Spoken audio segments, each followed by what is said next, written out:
yeah, yeah, yeah, yeah. Good evening. How are you, my holy sisters and brothers? And welcome to the 500th episode of AT Daily. It's great to be with you. Let's light up the darkness together.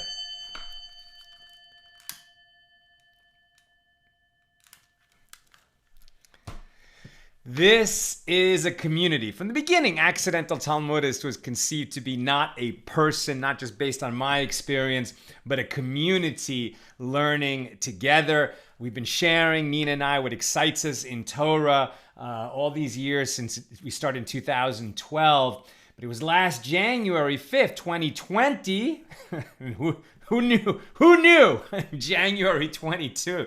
On January 2020, what was around the corner for the rest of 2020. We didn't know, but it was a great time to start teaching a daily Talmud class, and here we are gathered together. There's a community. I'm about to call out names. This is the folks that just show up every day and learning together in this virtual Beis Midrash. It's fantastic. I am so happy to be doing this with you. 500 episodes. There's 2,711 pages in the Talmud. So we've covered, or today we will have covered 500 of them, almost a fifth. So we've definitely bitten off a substantial chunk. It's a real milestone and a big yasher koach to you, my friends. May you be strengthened to learn and to teach many concepts, many pages of Talmud, many ideas from the Torah, many ideas from the Jewish tradition. If this wisdom is meaningful to you, we pray that you'll share it with others. Who is with us today as we open our 500th episode? Stephen in Oklahoma and Stephen in New Hampshire. Paula is here in the house. Jennifer says Mazel Tov 500. Yehudit in South Carolina. Renee in Indy. Ann in Merced. PK in Colorado. Lucy in Minnesota. Bill in Berkeley. Tom says Shavua Tov, and he is in Pennsylvania. Ann wishing Yehudit an Erev Tov, a good evening. And I love that you're all getting to know each other through our classroom. Nancy in North Carolina. Paula's in Chicago. Patrice in Utah. James in Indianapolis. Lisa says Mazel Tov. Sharon is on vacation with her family in Cape May, New Jersey. What a beautiful place. I first visited Cape May in 1984, and I remember the beautiful Victorian houses of Cape May. Gloria says Shalom. Crystal says Mazel Tov. Frank is in LA. Tom says Yasher Koach. Paula loves us as a community. Rochelle in North Dakota. PK commenting on 500. Belle.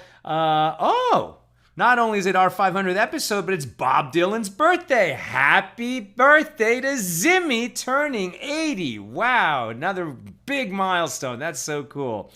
David Aaron is with us. Matana says hello. Steve says happy 500. Francisco from Placerville. Guy in Dayton. Terry in Kentucky. John in Maine. Mike in Dallas. Lisa Beth in Chicago. Welcome, everybody. Over there on the YouTube side, Kevin is with us, and Seraphim saying Mazel Tov from Sacramento. Welcome, welcome, everybody. We're going to get into our page of Talmud in a moment, but I always like to share a little bit of Torah first. This is very apropos. I'm going to share from one of our contributors of the Table for Five.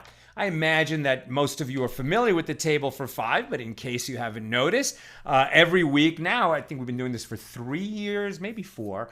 I edit the Table for Five at the Jewish Journal here in Los Angeles. And so with Nina's help, we collect, I choose a verse from the weekly Torah portion. And then we invite 5 writers, experienced writers, often rabbis, but not always, not nearly always. Just a lot of great writers, teachers, thinkers from all different wings of the worldwide Jewish community. We have a lieutenant who's serving in the Israeli army right now. We have Rabbi Benjamin Black, who teaches Talmud at Yeshiva University. And today, I'm going to share a teaching from Dr. Sheila Keeter, who's a Judaic Studies professor at Shalhevet High School, actually where my kids go to high school. And this is a comment on the verse from this week's Torah portion, from Numbers 8:17 and 18. For all the firstborn among the children of Israel are mine. This is God speaking. Whether man or beast, since the day I smote all the firstborn in the land of Egypt. I have sanctified them for myself, meaning the firstborn. And I have taken the Levites instead of all the firstborn of the children of Israel. So we've been reading about the obligations of the Kohen Gadol, the high priest, on Yom Kippur. That's what so much of what we're learning is about here in Tractate Yoma, the laws of Yom Kippur. And we've been learning that he brings an atonement on Yom Kippur on behalf of himself and his fellow priests. So those are the Kohanim, the priests. They are a subset of the Levites, right? The Levites included both Moses and his brother, but all the Kohanim, all the priests, are descendants strictly of Aaron, of Moses' brother Aaron. The greater tribe, the Levites, during the time in the wilderness, we read in the Torah, they were consecrated to God. Sounds like, wow, these people are really privileged. Just because they were born a priest or born a Levite, they get all kinds of special privileges. Special privileges and tremendous obligations, right? Privilege equals obligation in the Jewish tradition. So as we've been seeing, the priests have all kinds of obligations that bind them that other people don't have to deal with. The Levites don't have as many, but quite a few. And both of them, the Kohanim and the Levites, did not get a portion of land in the Holy Land when the children of Israel finally emerged from the wilderness led by Joshua into the Holy Land. All the other tribes, hold on a second, let me make an adjustment here. Okay, all of the other tribes, everybody got a piece of land, right? They're 40 acres. Everybody got land. I made up that number. That's just from another piece of history entirely. But everybody got land, right? Their ancestral heritage of land.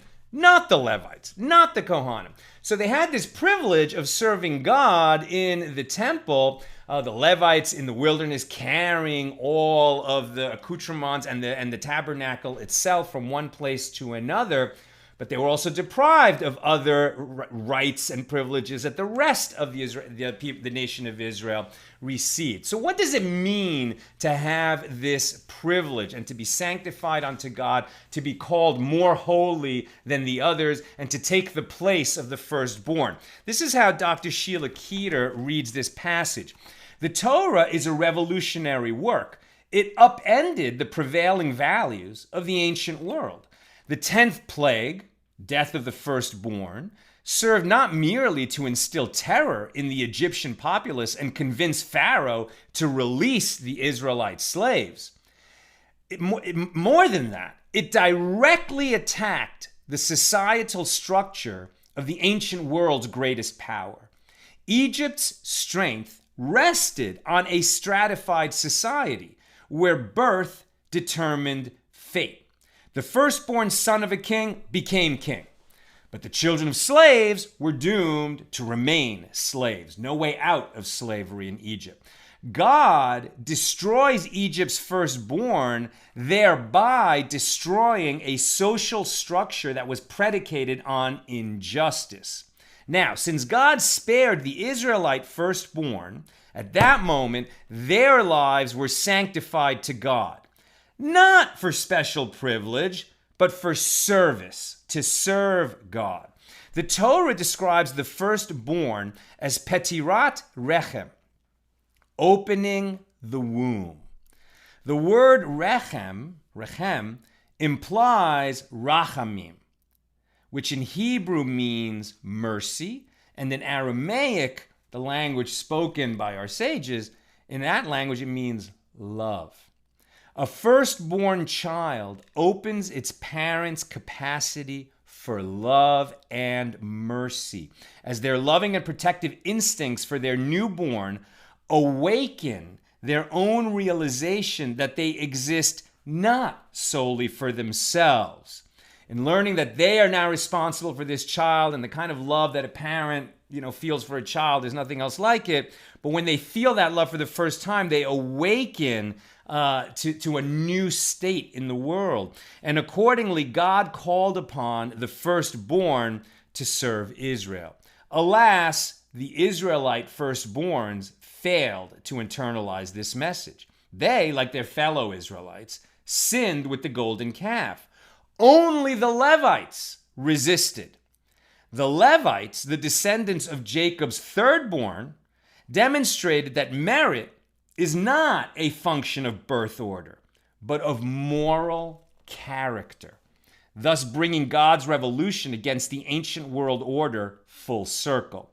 The value of a human being stems not from accidents of birth, but from the moral dignity imbued in every individual.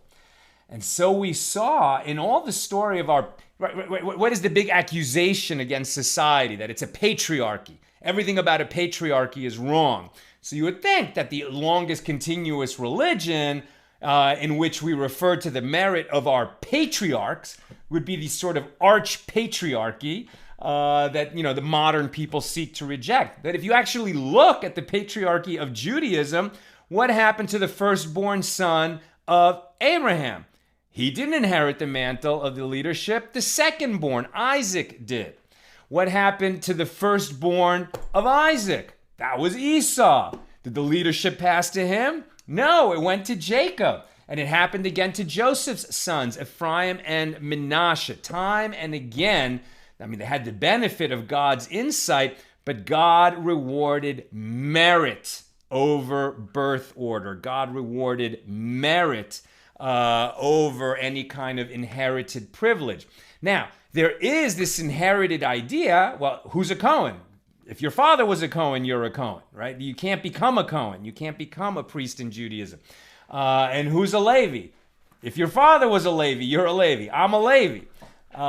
You can't become a Levi. But you can lose the opportunity to serve as a priest or as a Levi. Being different than other people creates an opportunity, but then it's up to you to earn the privileges that are associated with that opportunity. And you only earn them through great service. Plenty of people would say, you know what, not for me. I'll just be an average guy and not be called front and center in this serious and obligatory way. That's a good lesson in Torah that leads us into our page. Today's daf is Mem Gimel, page 43. Here in Tractate Yoma, the 6th volume of the Talmud, we are studying the laws of Yom Kippur. We've been slowly working our way through the observance of Yom Kippur as it existed when the temple was standing in Jerusalem. It was destroyed 2,000 years ago. Most of these laws we are not able to fulfill today, and we look forward to the coming of Mashiach, the Jewish Messiah, and the construction of the third temple, when these laws will go back into effect. Until then, the best that we can do is study them. But our sages tell us that studying laws we're no longer able to fulfill is the equivalent of fulfilling them if our study is sincere and we really seek to connect with God through our studies. Okay, yesterday we did the whole daf, so it was pretty intense. I went very fast so that we could complete the whole page. And it was all about drawing these distinctions between the law of the high priest's bull, the bull that he brings as an offering on Yom Kippur, and it's distinguished from the law of the red heifer, which it was not an offering at all. The red heifer is brought in order to be slaughtered and then burned, and its ashes are kept in the temple and from time to time mixed with water to form the waters of purification, which are necessary for a person who's a big mensch, right, who's done a very good deed and attended to the needs of the dead. Like if you bury a human body, that's the ultimate good deed. But in doing it, you come into contact with a human corpse, and that's sort of the number one source of ritual impurity. So then you have to go through a purification process, which requires being sprinkled with the waters of purification on the 3rd and 7th day after your contact with the dead body. And so you need these waters of purification that require the ashes of the red heifer.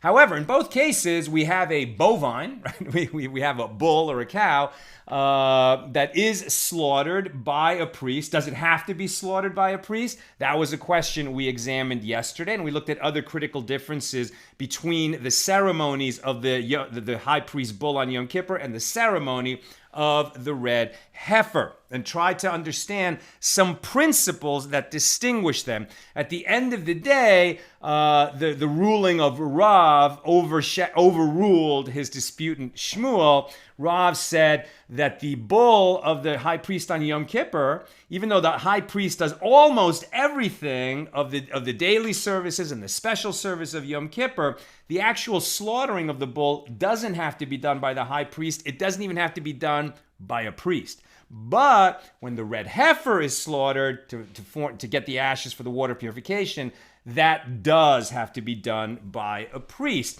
And they sort of worked out the special limitations and qualifications of those two passages in the Torah. And so we pick it up at the bottom of the B side of page 43. And Rabbi Asi said, when Rabbi Yochanan and Reish Lakish, right, so they were two great friends and sort of debate partners in the times of the Mishnah. When Rabbi Yochanan and Reish Lakish analyzed the passage of the red heifer to try to identify a consistent pattern in the way the implied conditions should be understood, i.e., when they exist to preclude conditions implied in previous stages. In other words, we said that in terms of the slaughter of the red heifer, that has to be done by a priest. Now, what about a later stage, when the ashes are collected and mixed with water? Does that have to be done by a priest? Not necessarily, right? I'm not going to go into the particulars of each stage of the laws, but what we saw is because of the way that at times there's several verses in the Torah that spell out the procedure of bringing the red heifer, slaughtering the red heifer, burning the red heifer, collecting the ashes of the red heifer, mixing them with water, and then eventually sprinkling a person.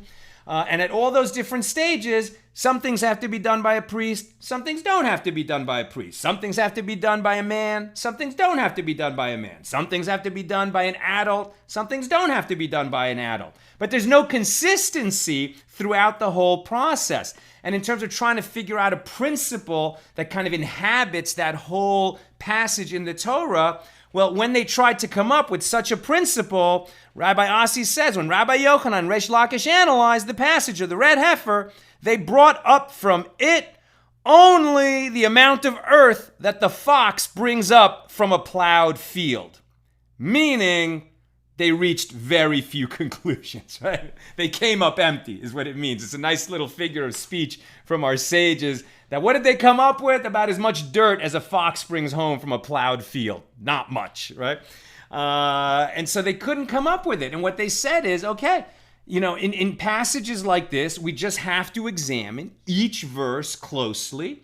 If it mentions that a priest must do, or that Elazar, right, the oldest son of Aaron and the first deputy high priest, if Elazar is mentioned, do we learn from that in future generations, that particular part of the service can only be done by the high priest, or it can only be done by the deputy high priest, or it can only be done by an ordinary priest, or maybe it doesn't have to be done by a priest at all? We're going to have to examine each verse. If it says that something has to be done in purity, does that imply that for this whole process, we can only take somebody that was impure before and then went through a purification process? Or do we just have to make sure he hasn't come into contact with impurity? We're going to have to look at each verse closely, right? They can't come out of that with general principles other than we examine each verse closely.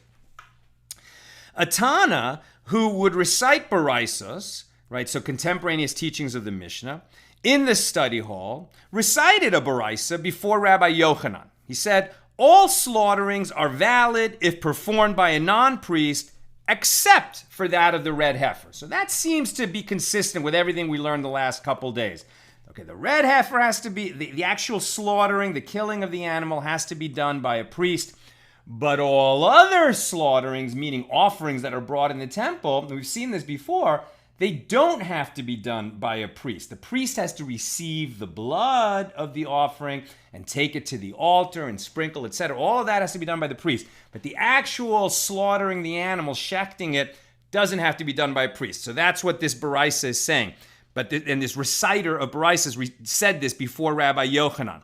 Rabbi Yochanan said to him, go out and teach that Baraisa outside the study hall. Inside, it's not correct. I don't hold that way. We have not found any case of slaughtering by a non-priest that is not valid.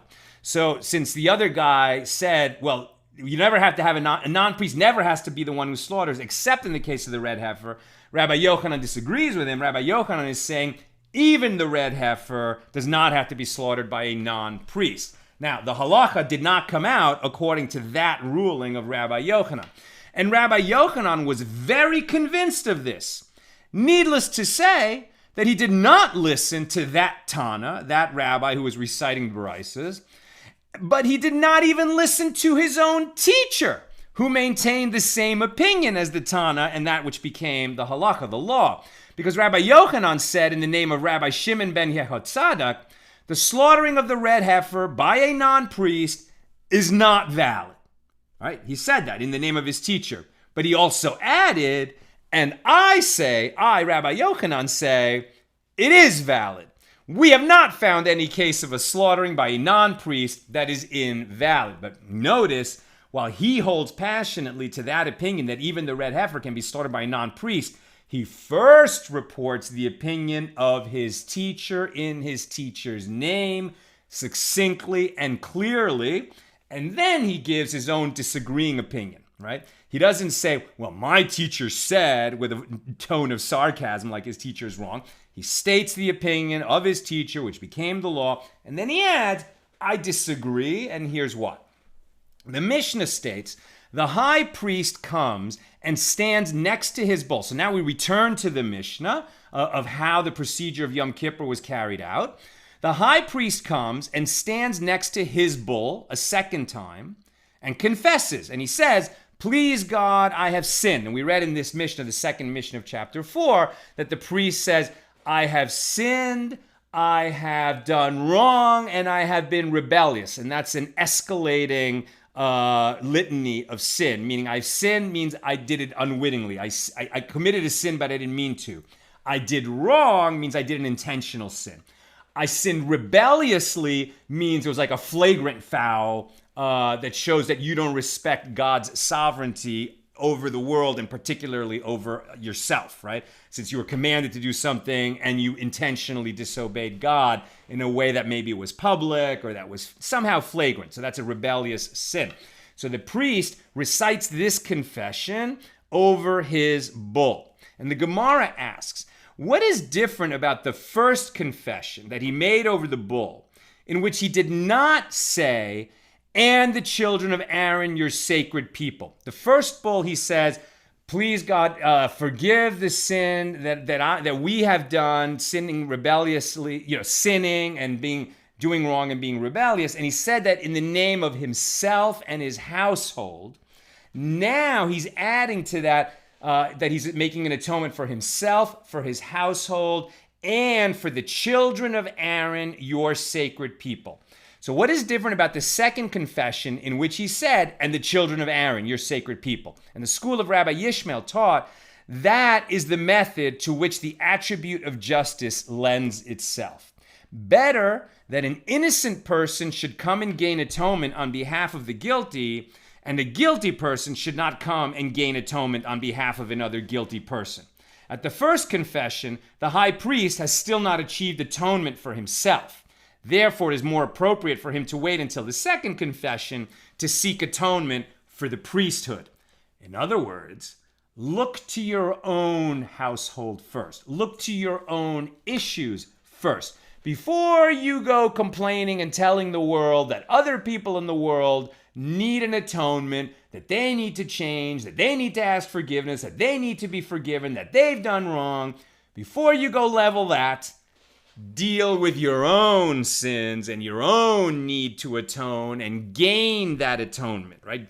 Confess your sins, apologize for the sins against God, apologize to God. For the sins against people, apologize to the people. Reform yourself, make the changes, make the needed changes so you won't sin again, right? And having gained atonement, then go look to the sins of others and help them overcome those patterns of behavior. That concludes the Gemara on the second Mishnah of chapter 4.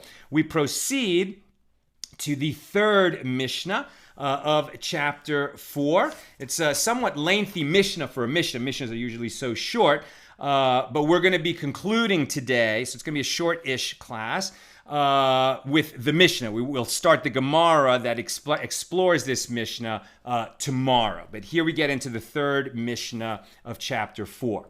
The high priest would slaughter the bull and receive its blood in a bowl and give it to the one who stirs it. Now, we had this whole conversation. Can a non-priest slaughter the bull? Right? And in the end, the answer was yes. But it was a total hypothetical question because, in fact, the high priest himself slaughters the bull on Yom Kippur.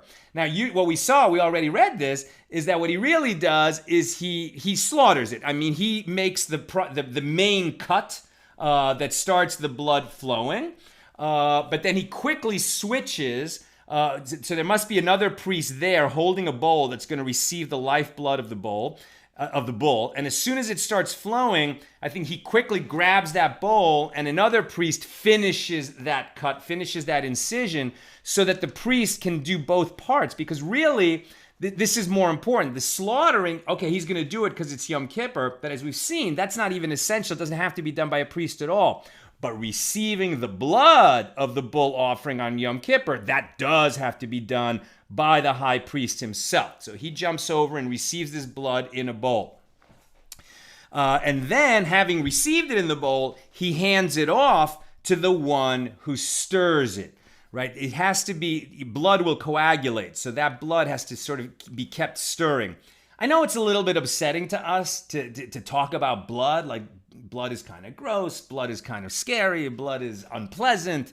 But we're talking about offerings in the temple that were brought on behalf of the people. So if we're going to be squeamish about talking about blood, we're just not going to be able to get into the underlying principles. So we got to do that. Now, the stirrer would stand on the fourth row of tiles in the sanctuary. And some say that what that means is the steps up to the sanctuary that are between the altar and the sanctuary itself. And he stirs the blood lest it coagulate while the high priest sacrifices the incense, right? The high priest on Yom Kippur is so busy that he keeps having to do this. He does a part of a service and then sort of hands it off to somebody who keeps it, ready for him until he comes back to that part of the service. And then he runs off and does another part of the service. It's like he's multitasking. The high priest on Yom Kippur was seriously multitasking, doing the offering of the bull for himself, his household, and the other priests. Doing the two goats, one slaughtered in the temple and the scapegoat going in the wilderness, dealing with all of that, and the incense offering that he brings into the Holy of Holies. It's like he's got those three main important parts of his day, and he's doing, in each of those is a multi-step process. Rather than do all of one, then go on to do all of the other, he does a piece of the bull offering, then he does a piece of the goat offering, then he does some of the incense offering, and he's constantly moving back and forth. Now, the priest who's helping him by stirring some of this blood from the bull to keep it, liquidy so that it doesn't coagulate while the high priest is doing the incense offering. It's not. Don't get the image of one of Shakespeare's witches, stirring the pot, right? Not like that at all. In fact, I don't know if you could see this. There's a little picture here in the Koren Talmud. Let's see if I can get that. It's like that. And it's a silver receptacle I think it's silver. We'll talk about that in a minute, whether it's silver or gold.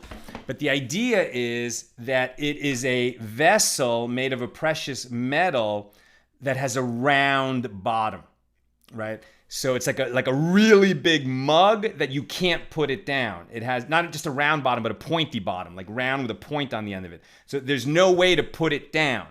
While this thing is being held with liquid in it, the priest that holds it on behalf of the high priest, he's got to just, keep sort of, what do you call this? What's the word for that?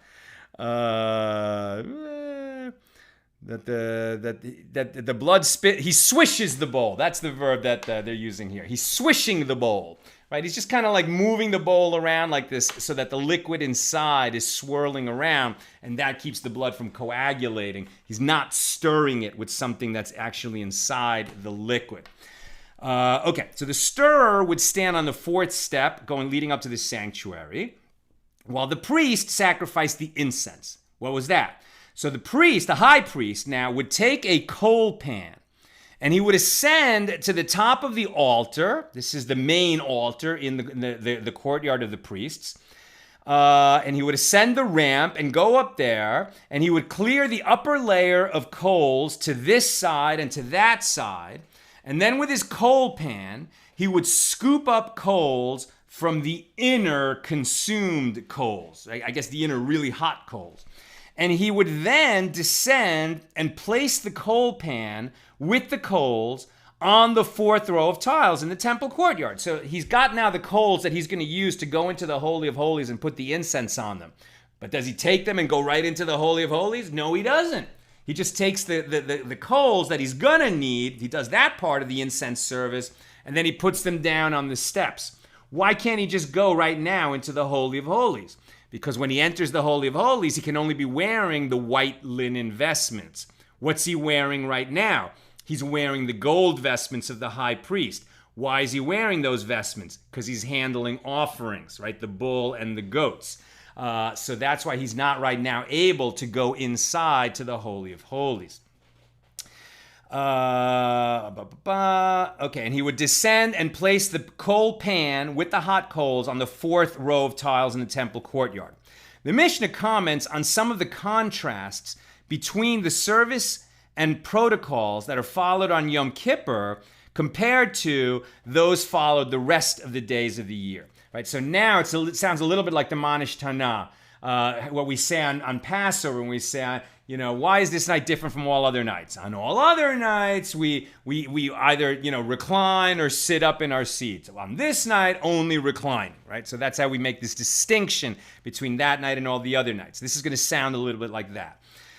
So says the Mishnah, on every other day of the year, a priest would scoop up the coals with a coal pan made of silver and pour the coals from there into a coal pan made of gold. Right? There's an incense offering every day of the year. The incense altar is inside the sanctuary, and they would bring coals from the main altar, put it on the incense altar, and then add incense to that. So when they brought those coals, normally they would scoop them up with a silver vessel, transfer those coals to a gold vessel, and then put it on the incense altar. That's every other day of the year. But on this day, on Yom Kippur, the high priest scoops up with a coal pan made of gold. And with that coal pan, he would bring the coals into the Holy of Holies. Another difference, on every other day, a priest scoops up the coals with a coal pan that has a volume of 4 kav, and he pours the coals into a coal pan with a smaller volume of only 3 kav. But on this day, the high priest scoops with a smaller coal pan that it holds 3 kav, and then he keeps the coals in that same pan, the one of 3 kav, and he brings that into the Holy of Holies. Rabbi Yosei says a little variation on this distinction. On every other day, the priest scoops up the coals with a coal pan of a volume of a sa, which is 6 kav, and then he pours the coals into a coal pan that holds 3 kav. But on this day, the high priest scoops with a coal pan of 3 kav, and he brings that same coal pan into the Holy of Holies. On every other day, the coal pan was heavy. But on this day, it was light so that it wouldn't tire out the high priest, who sometimes was a very elderly gentleman. On every other day, its handle was short. But on this day, the handle is long so that he can also use his arm to support the weight. On every other day, it was the final coal pan brought to the incense altar was of a greenish gold. But on this day, it was a red gold, which tells you that even though they have a gold coal pan to bring the coals into the incense altar on every day of the year, on Yom Kippur, they have a dedicated, special gold coal pan that only gets used on Yom Kippur, and it's a slightly different tint than the regular gold coal pan. Where am I? And these are the statements of Rabbi Menachem. On every other day, a priest sacrificed a peras, which is a volume of half a mane, of incense in the morning, or it's a weight, and a peras in the afternoon. But on this day, the high priest adds an additional handful of incense, and he burns it in the Holy of Holies. On every other day, the incense was ground fine, as prescribed by the Torah. But on this day, on Yom Kippur, they grind the incense super fine. I love that, the difference between fine and super fine. On every other day, priests ascend on the eastern side of the ramp and descend on the western side. This is the ramp that leads to the main altar where the offerings are brought every day of the year. But on this day, Yom Kippur, the high priest walks up the middle of the ramp and he descends in the middle of the ramp because he's the only one going up there. Rabbi Yehuda says there was no difference in this regard. Even during the rest of the year, the high priest, when he ascends, he always ascends in the middle of the ramp and he descends in the middle due to his eminence. On every other day, the high priest sanctifies his hands and his feet from the laver like the other priests, right? So all the priests, whenever they would be doing the avoda, the work of the worship, the work of the priests in the temple, they would sanctify their hands and feet. So there was a special washing station where they would wash their hands and feet from that. And we learned a few days ago that one of the high priests made an innovation later in the period of the temples, where before there was only 2 spigots, he added 12 spigots so that 12 priests could sanctify their hands and feet at the same time, since sometimes you need 12 priests to bring up all of the parts of a large offering like a bowl. Where am I? So on every other day, the high priest sanctifies his hands and his feet from the same laver as all the other priests. But on this day, he sanctifies his hands and feet from the golden flask due to the eminence of the high priest. Rabbi Yehuda says, well, there was actually no difference in this regard. Even during the rest of the year, the high priest always sanctified his hands and his feet from the golden flask. So the high priest was always distinguished from the other priests. On every other day, there were 4 arrangements of wood up on the altar, but on this day, there were 5. This is the statement of Rabbi Meir. Rabbi Yosef says on every other day there were 3, but on this day there were 4. And Rabbi Yehuda says on every other day there were 2, but on this day there were 3.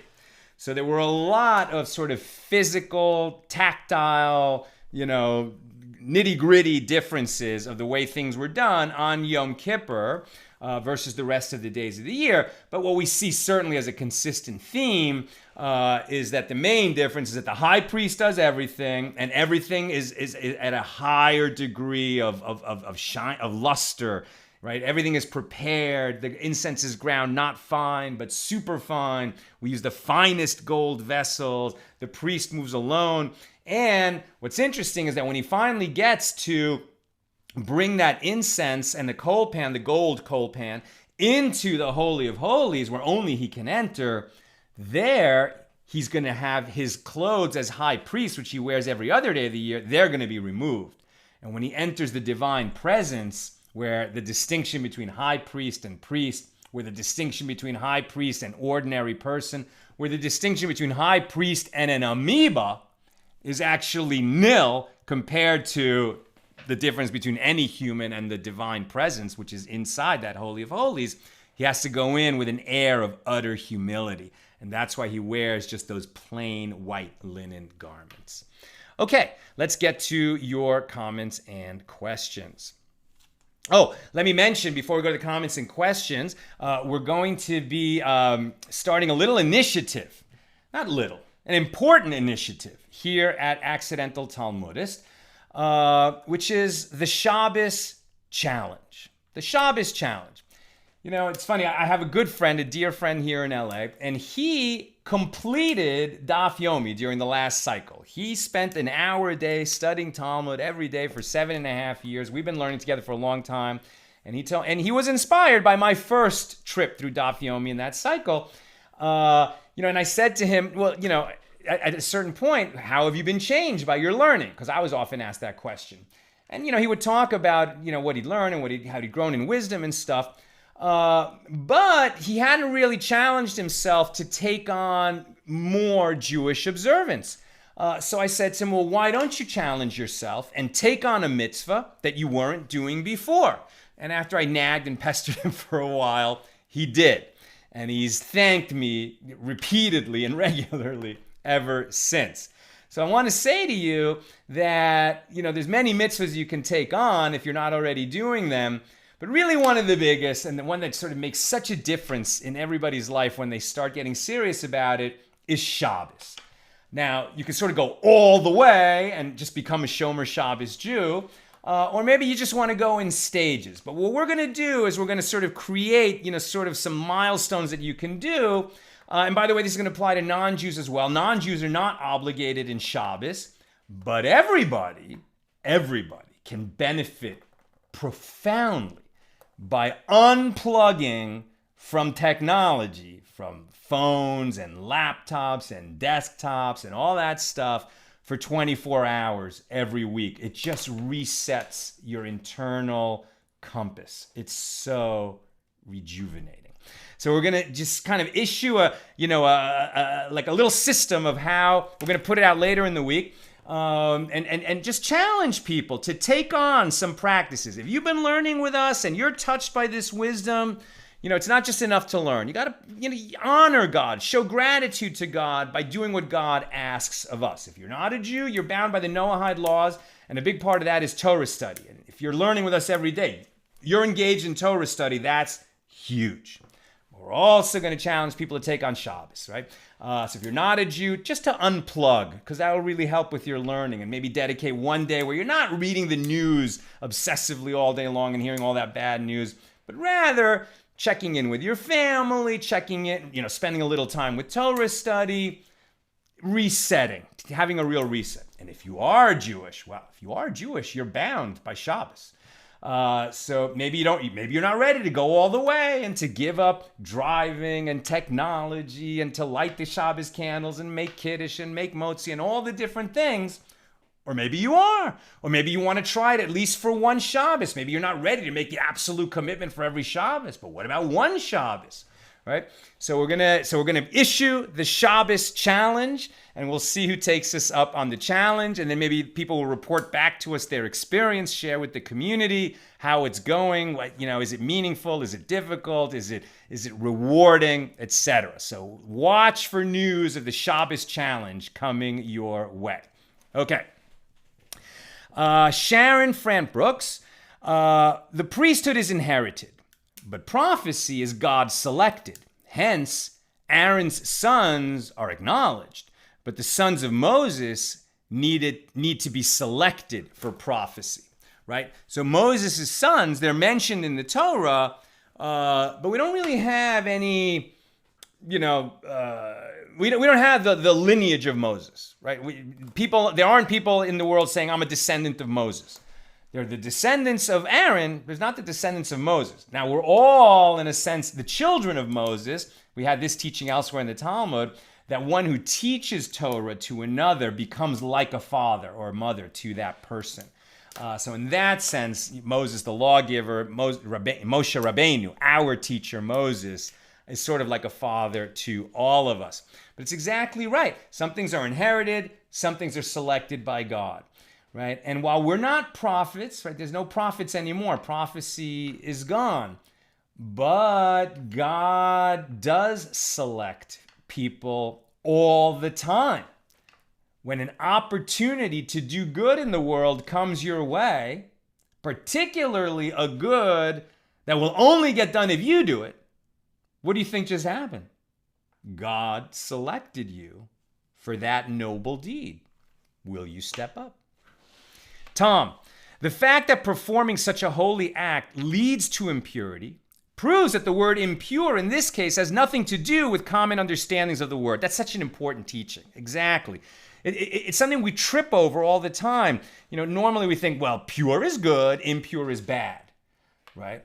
But ritual impurity, it's not. It's not about good and bad. Ritual impurity just means that you have a procedure to go through before you can enter the temple, right? Or before you can do other practices. And that really, becoming impure gives you the opportunity to go through that purification procedure, which you're not qualified to do if you didn't become impure, right? So it's really an opportunity. And as Tom says, the red heifer, that's the ultimate hook, which is the Hebrew word. There are different Hebrew words for laws, right? Like mishpatim and chukim, for example. Some laws we kind of understand. Don't lie, don't murder, don't steal. We intuitively grasp why those laws exist.